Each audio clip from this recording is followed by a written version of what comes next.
Hey guys, here we are up at the last set.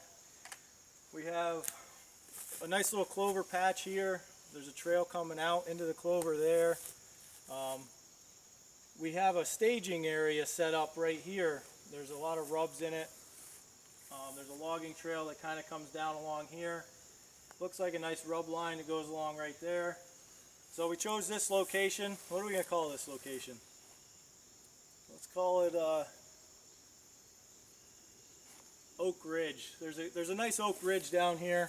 It drops off a little bit, so during the rut I think we're going to see a lot of activity down there. This area looks like there's some bedding down that way, staging area. There's an oak ridge there that they're going to start running. Up top it flattens off. There's a lot of thick brush and stuff up there. Some day bedding and stuff up there too. So we chose this location.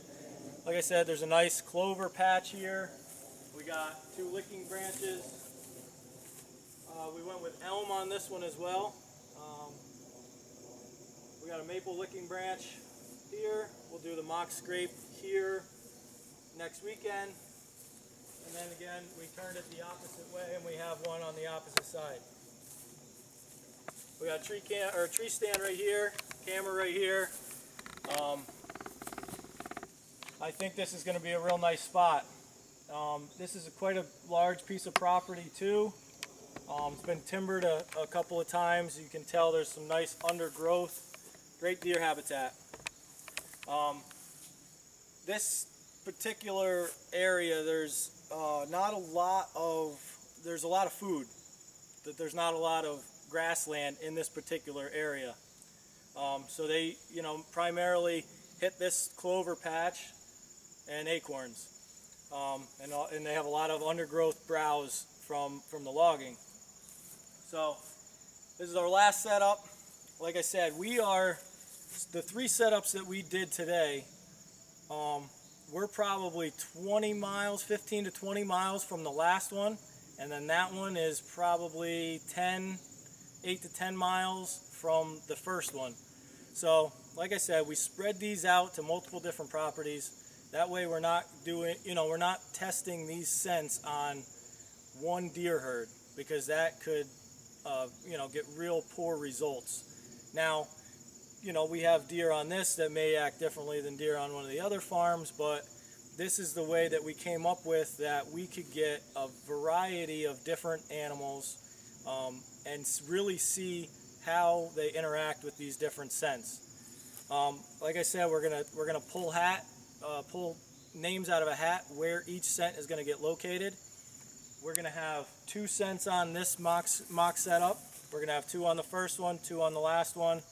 And then we're going to do standalone mock scrapes for all of them as well, where it's just going to be in a perennial area that we know that there is a licking branch and there's a scrape there every year.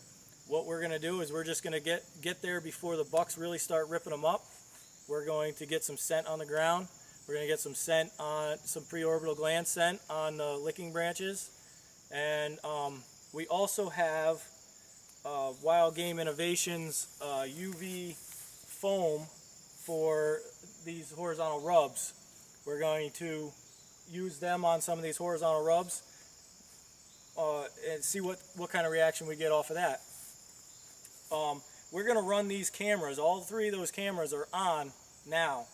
We're going to run these cameras, see what kind of interaction we get right away with nothing on the ground. We're hoping that we can fine-tune our cameras by this next week on how the animals travel through, make sure that the footage that we're getting in that area is on point as far as the direction we need it to go. So this is our last and final set. We've been out at it all day, traveling all over the place. So I guess we'll tune in next week. We'll get this stuff uploaded for everybody so we can get an idea. Like I said, hopefully we get some good positive reaction from these deer and give everybody kind of a kudos on their products. Thanks again, guys.